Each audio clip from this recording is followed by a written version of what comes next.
from KSA. Where is that in the world? The Kingdom of Saudi Arabia. Okay, yes, got it.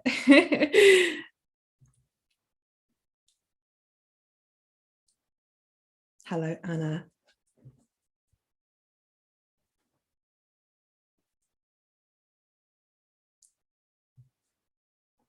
Hello, Sujin in India, Sima in Iran. Lots of people joining from all around the world in E2 today. And welcome as well to everyone who's joining here on YouTube. It's lovely to have you. Today, we are going to be working on OET Speaking, Intelligibility, and Fluency, two very important parts of the OET Speaking. So let's get started.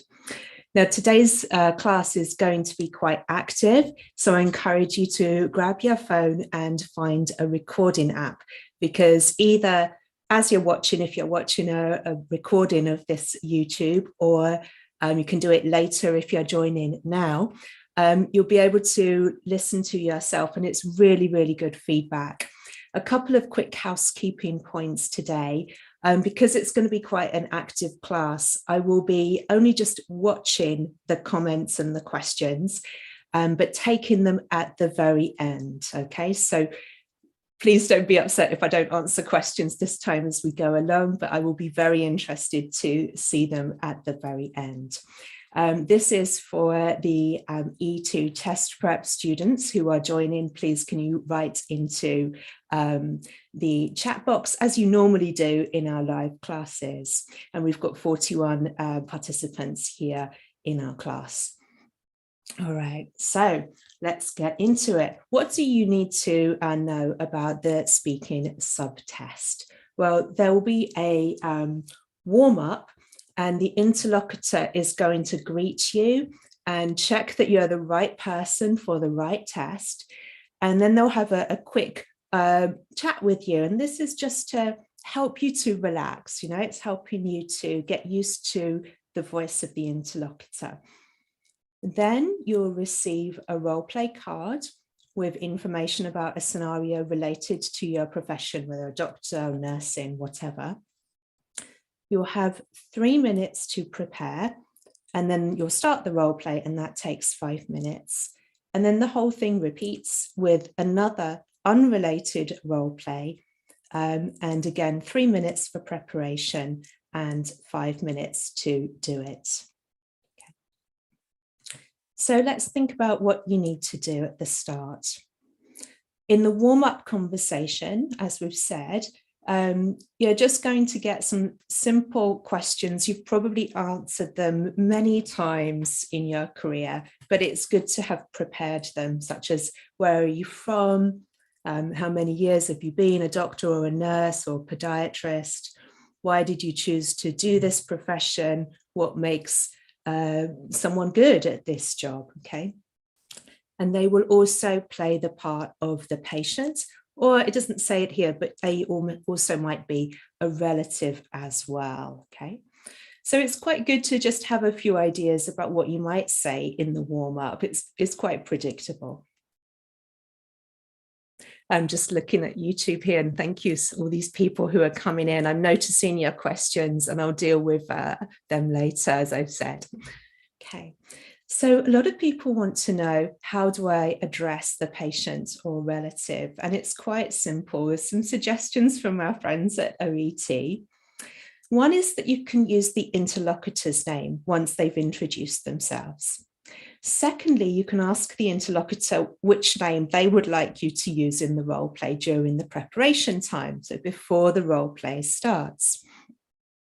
And thirdly, you can get creative and you can choose a name for the patient or relative and use that at the start of the role play. And the interlocutor will accept this and respond to it, okay? So there's some samples there for how it might look, okay? So before the role play, interlocutor, hi, my name is Marla. Candidate, hi, do I use your name as the patient's name? Interlocutor, yes, that'll be fine. So that's one option. And the other option is in the role play, candidate just says, so Marla, I understand you've been experiencing some back pain, or so Mrs. Smith. It's up to you. Do not sweat this, okay? Keep it light. Now let's look at how you are going to prepare. So you'll probably be familiar with the card and how it looks. You'll have a card with the setting and a description of the scenario. And then you'll have a list of about 5 or 6 tasks, things that you're going to need to do in the role play.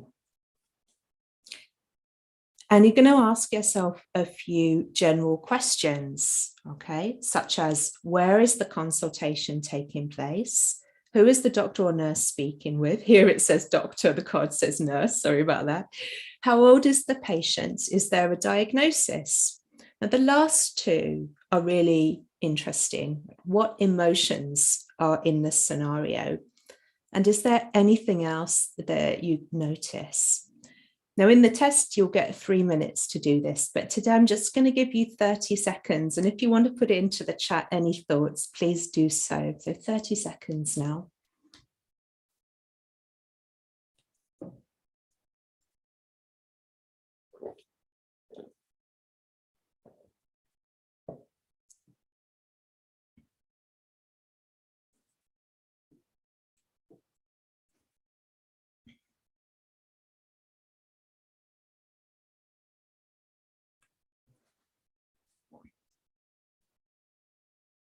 All right, so let's go through these. It's quite straightforward. So the consultation's in the patient's home. The doctor's speaking with the patient's parents because the patient is an infant who is 6 weeks old. The diagnosis is none, actually. There's good progress, and now it's just vaccination time. Now, what about the emotions here? Nothing specific. Now, sometimes it's mentioned the patient's anxious or nervous, but there's nothing mentioned here, okay? Anything else?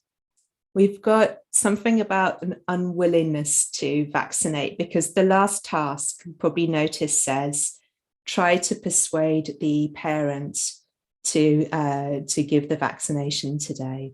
Okay, so thank you guys for your comments coming in. I'm noticing them, you're all on track.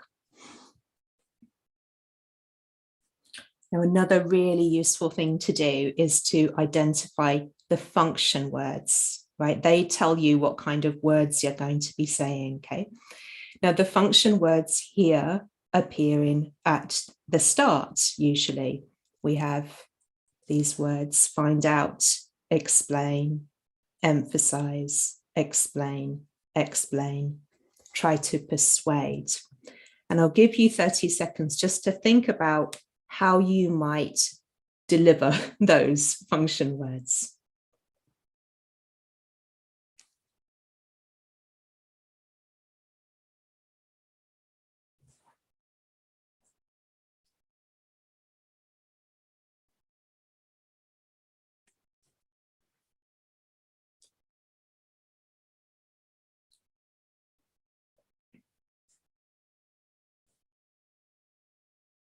Okay, so now let's actually have a go at doing some speaking practice, and we'll try it with the last of these tasks, okay? Now, the last one is the most challenging one. Try to persuade the parent to allow the vaccinations today.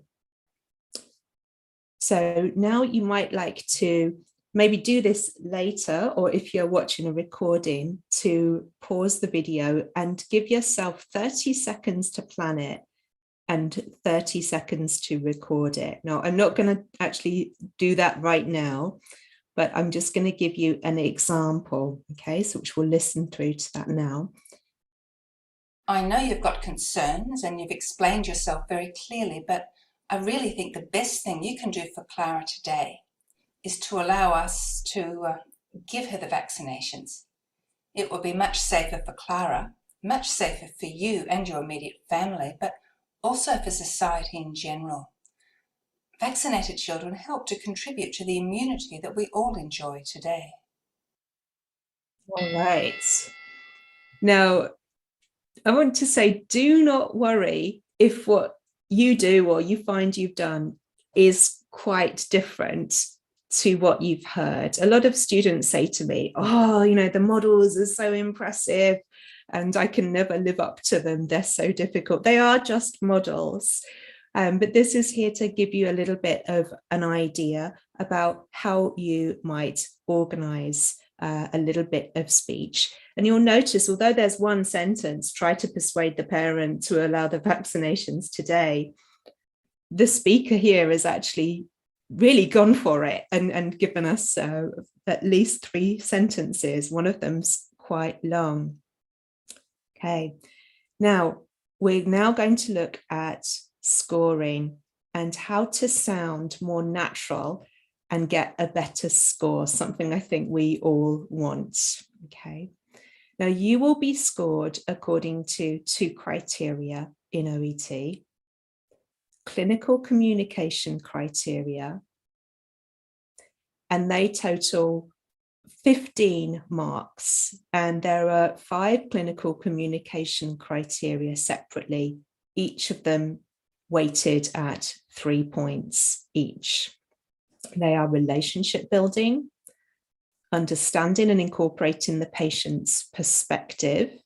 That means seeing how the patient thinks, okay, and reflecting that to them.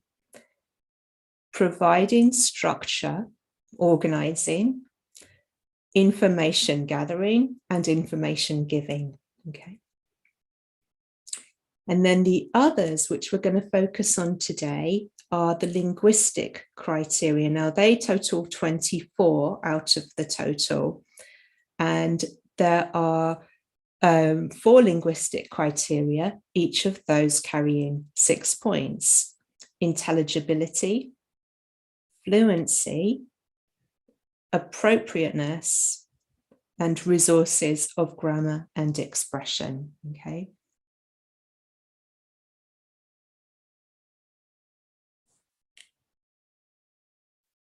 We're going to look in more detail at the linguistic criteria. And we're going to start with intelligibility. Now, that means how clearly you can be understood.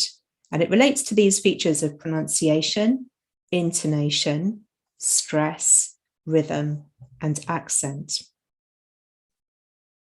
I often have students ask me in speaking mini mock tests, Helen, how is my accent? How is my pronunciation?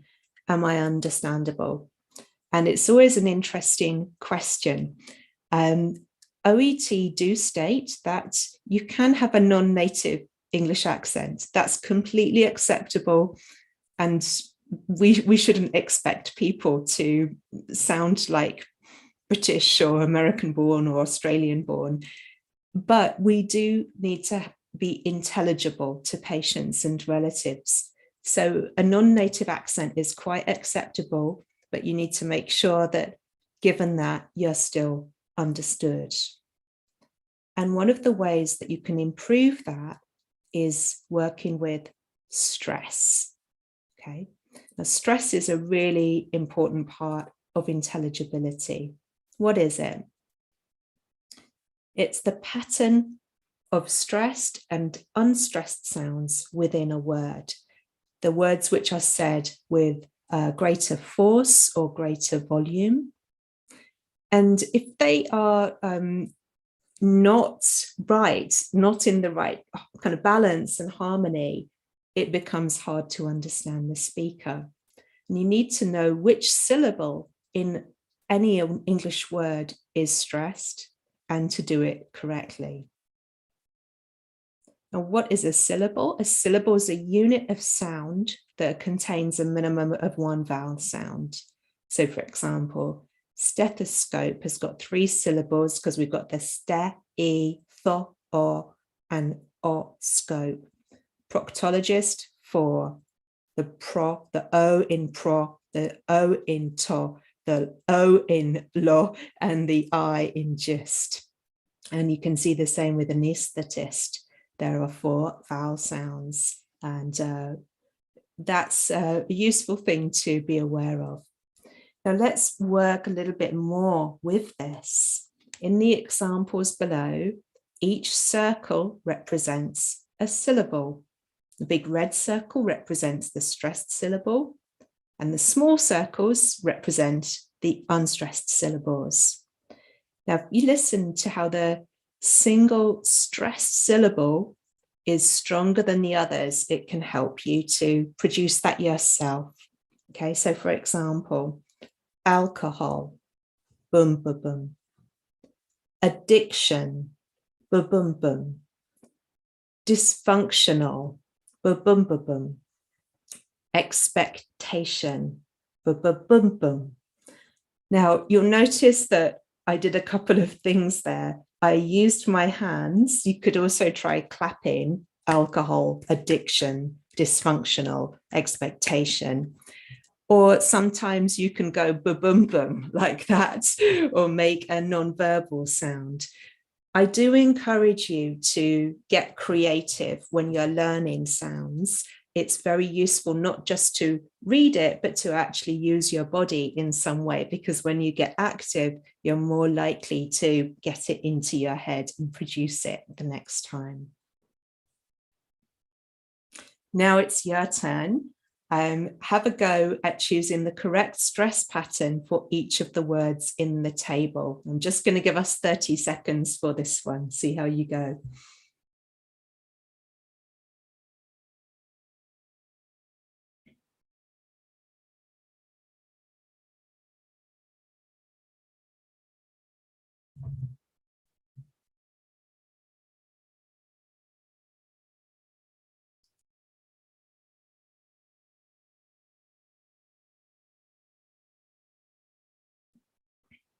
All right, let's try them. If you feel brave, you can join in with me. So we have intoxicate, that's pattern 3.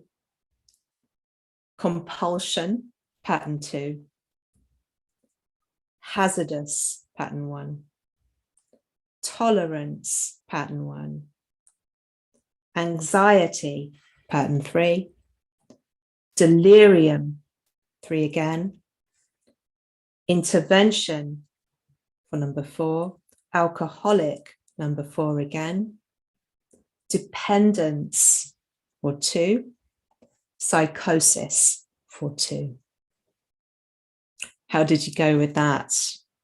It's quite fun to try it, isn't it? Now let's have a look at another aspect of the linguistics, which is fluency. Now, fluency is considered to be the rate, speed, and flow of speech. Okay? Now, a lot of people say it's just speed. And yes, it is speed, but it's not just speed. It's also the rate and flow, which involves pausing. Well, pausing is really important. Thank you to the thumbs up coming in here from the E2 students. Pausing gives your listeners time to process what you have just said. And if you speak a bit quickly, or if you have a strong accent, it's more important to pause. Now, before I move on to chunking, I just want to say one more thing about pausing. I love teaching people to pause in my tutorials. Why? Because when people pause, a couple of things happen. One, they start to relax a bit more because they know they're getting a little break. So a deliberate pause actually helps to calm the nervous system, and it gives people a sense of more peace.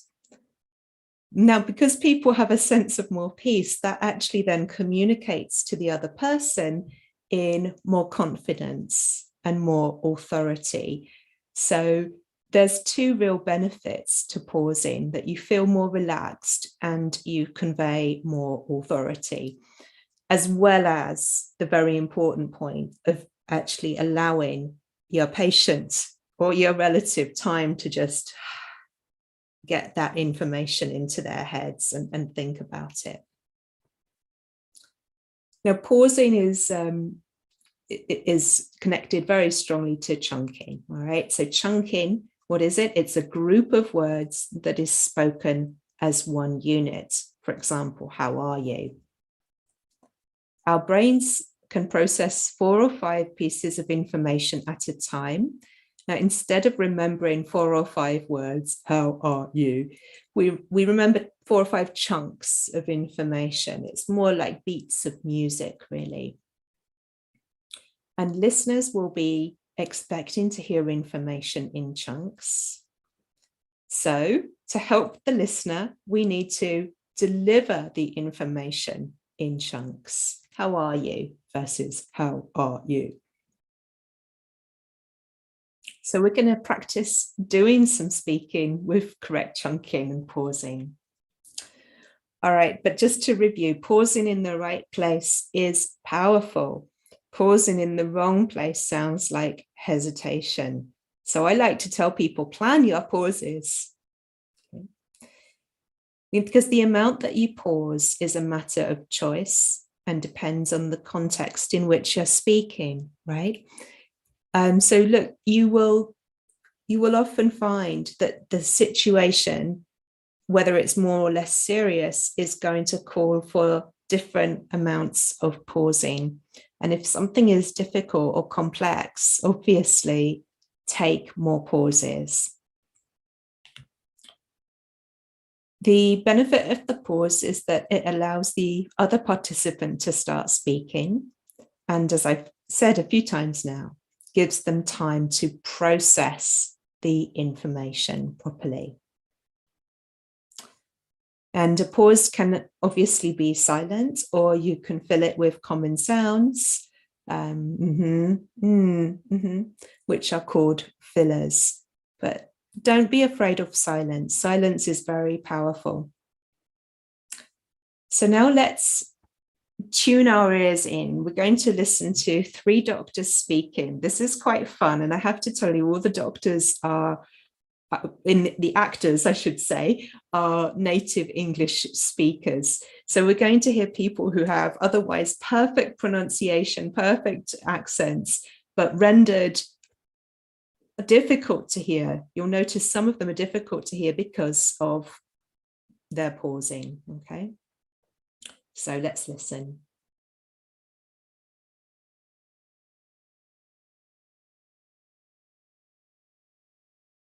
Understood. Let me ask you something else as well. You told me about your motivation, your concentration, your energy, you're not sleeping too well. Is also, how has your mood been? Let me ask you something else as well. You told me about your motivation, your concentration, your energy, you're not sleeping too well as also. How has been your mood? Let me ask you something else as well. You told me about your motivation, your concentration, your energy, you're not sleeping too well as also. How has your mood been?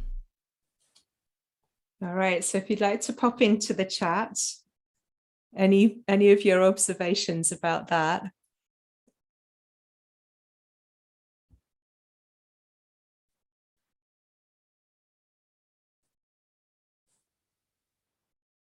Now, I actually lied to you because one of the doctors, I believe, is not an English native speaker. I noticed a slight accent there, but the second doctor was the most effective. Now, he was speaking with a non-native accent, but he was the most effective. Why? Well, he paused really effectively.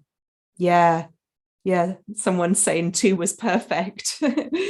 He groups his thoughts into chunks, separated by pauses.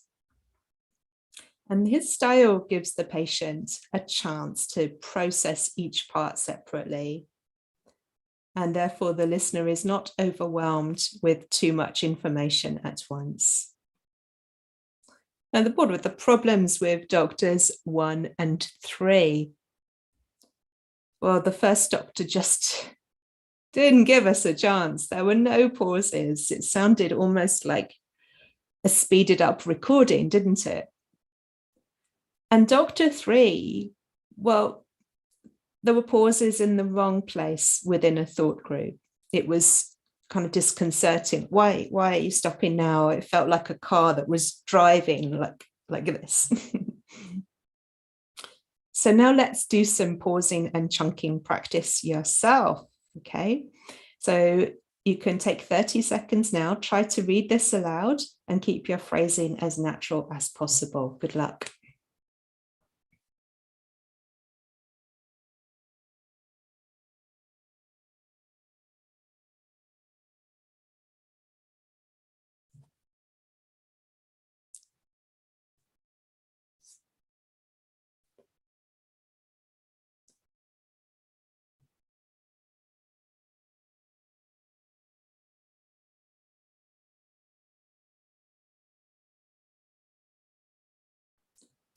Okay, so let's have a listen now and try to sound more natural.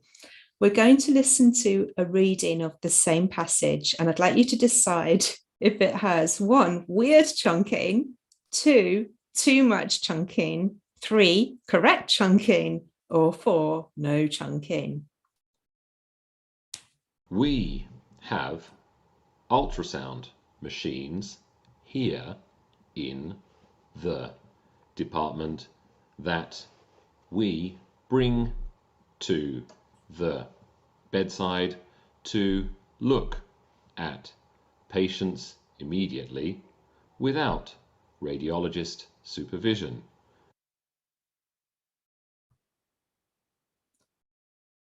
Okay, so that one was horribly, horribly over chunked. Let's try the next one. We have ultrasound machines here in the department that we bring to the bedside to look at patients immediately without radiologist supervision. Okay, that's another painful one. Someone's commenting it's painful to hear this. That was just weird, wasn't it? And the reason it was weird was that the pauses didn't quite match the grammatical units. Let's see if it gets any better. We have ultrasound machines here in the department that we bring to the bedside to look at patients immediately without radiologist supervision. No chunking. Someone drank too much coffee. We have ultrasound machines here in the department that we bring to the bedside to look at patients immediately without radiologist supervision. That one, thankfully, is correct. It feels a lot more comfortable to listen to, doesn't it? Now, as I said, that's a native speaker in each of those recordings, but only one of them sounded correct, and that was thanks to the natural chunking. Okay, so here is a chance for you to try it one more time. I'll give you 30 seconds with this.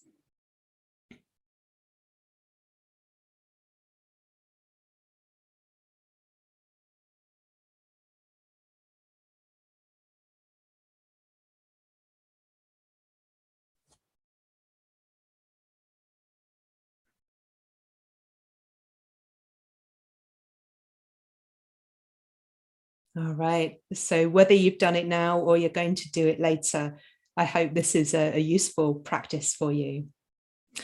So let's move on now to talk about some general strategies for the speaking test. Firstly, treat the role play as if you're with a real patient or real relative. Do not memorize long answers because you might risk being penalized for it. Now, sometimes I've seen this come up when people start saying, I have some information leaflets, and then they'll give a little speech about information leaflets. And that wasn't one of the tasks at all. And it also wastes time when you could be asking a question or staying present with the patient. So long answers, stay away from those. Long memorized answers, I mean. Okay, take a deep breath, smile, and make eye contact as you start speaking. Eye contact really does make a huge difference to your own confidence and your own relationship with the interlocutor. And it helps you to feel like it's a real experience, even though, as people have said in the chat, you know, there's some anxiety naturally in these situations. And your challenge is to kind of jumpstart your brain to get past that anxiety. So it's there, but it's in the background. It's not driving the car. You're in the front seat interacting with the patient. So eye contact is really useful. Okay, so you could take a picture of this if you want. And then some more strategies for before you start speaking. Underline the keywords and the phrases on the card. Make brief notes for each point on the card. This came up with a nurse in a tutorial yesterday about clarifying. You can ask the interlocutor to clarify anything on the role play card which is unclear. Now, this is a real asset, okay? You could ask about the meaning of a word, the pronunciation, the context, the situation. It's all quite generous. But once the role play starts, you know, once they say, please begin, you can't start asking questions because that confuses the situation. So really take advantage of those 3 minutes to clarify anything. And you're not penalized for any questions you ask. It's all off the record, okay? This is a big one for all parts of the test, but read the role play card carefully, avoiding misunderstandings or missing out any topics. And remember that this is a test of your ability to communicate with patients in English, communicating effectively. It's really not a test of your medical knowledge. So accept the card as it's given to you, clarify anything you need to, but remember that it's about communication, it's not about medical knowledge. This one's important. Pay attention to the type of information you need and adjust accordingly, whether you want to show empathy, understanding, or assertiveness. And your pausing, as we've discussed earlier, can really come into this and help you shine. Okay, so finally, use varied vocabulary, which is appropriate to the needs of the patient and the context. So speak more simply when you need to. Show you can communicate in a variety of ways. Speak audibly and confidently. Now, I know that there is anxiety and nerves going on. That's why I say pausing is also very effective, because it just gives you a little bit of peace and a little bit of authority. Pronounce words clearly and correctly. That's what we've practiced today. And also vary your intonation. Finally, establish a relationship with the patient before you ask for relevant information. Don't just start firing questions. Build a little bit of trust and a bit of rapport at the beginning, just like you would in real life. All right, so those are the general strategies. And finally, please remember, you don't have to complete all the tasks. Really think carefully about who you're speaking to and how that affects your language choices. The most common thing that can go wrong is speaking at a level that's too specialized or too difficult. But just consider who you're talking to. Balance speaking and listening, and respond to what the patient says. Don't just generally say, I understand, or yeah, try to connect to the specifics of what they've said.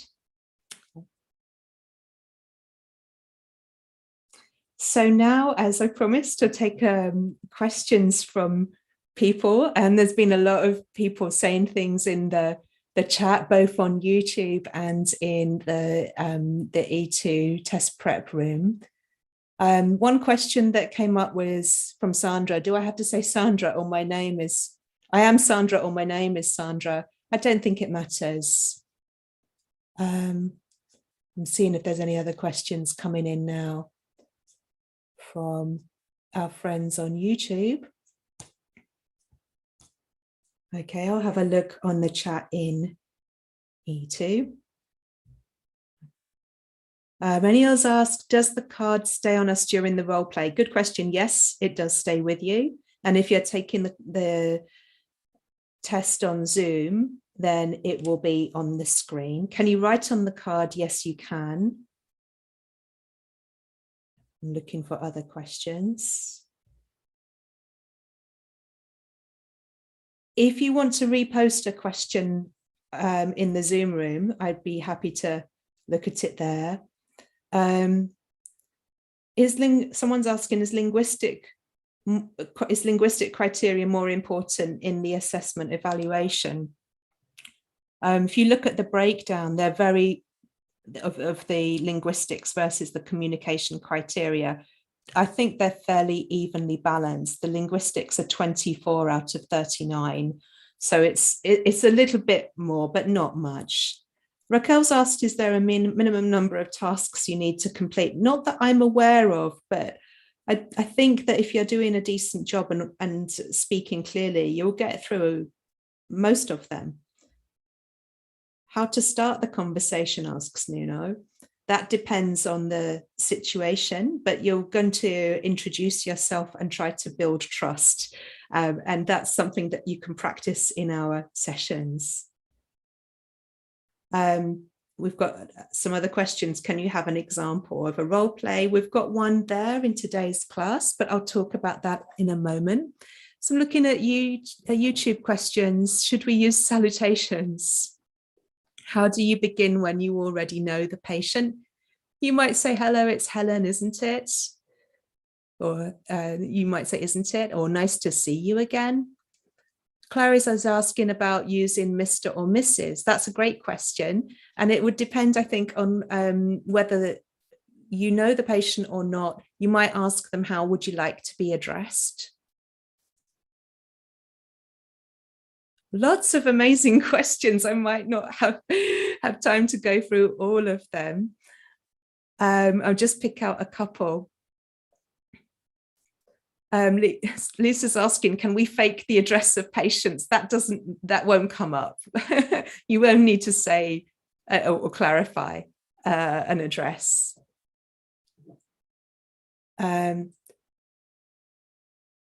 Betty's asking if we're confused and didn't answer the patient in between the conversation, will that affect your score?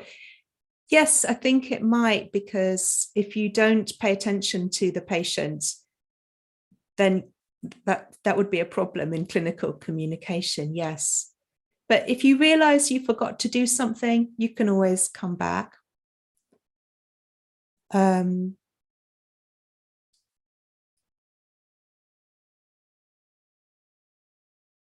It doesn't affect your mark if you don't complete the tasks.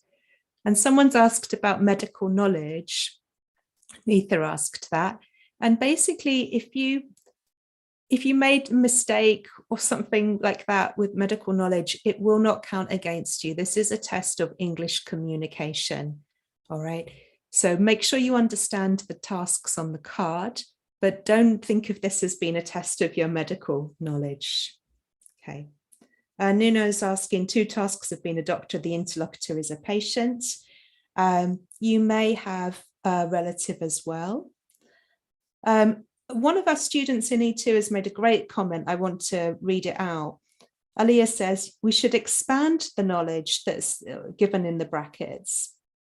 And that's a really good point. You should have the resources of language to speak more expansively and give extra information, but that would be from a general point of view. It won't be specific. And if you made a mistake with how you expanded it, that won't count against you. Okay, so medical knowledge may or may not help. Kind of strange. There it is. Okay. So I'm going to start to wrap up here, and just to invite you to continue practicing. Okay, so if you found this session useful, do invite you to try a 30-day free trial with E2 Test Prep, and you can get access to live classes, speaking video lessons, sample practice materials and tests as well. You could purchase a paid product and get some more value. You could have a one-to-one tutorial, for example, or access lots of practice questions.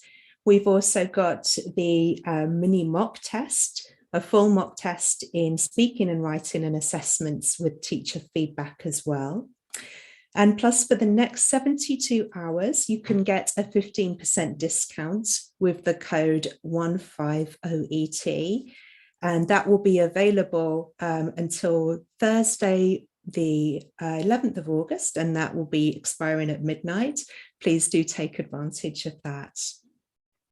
And finally, if you're a doctor or a nurse and you're looking to improve your OET score, you might consider joining our new group classes. They might really help you because it will be one tutor and a maximum of 10 students for more interaction and dedicated feedback. You can join those classes. They are $20 per person. So that's all from me today. Thank you so much for your participation, for your comments and your questions. It's been really nice to see you all.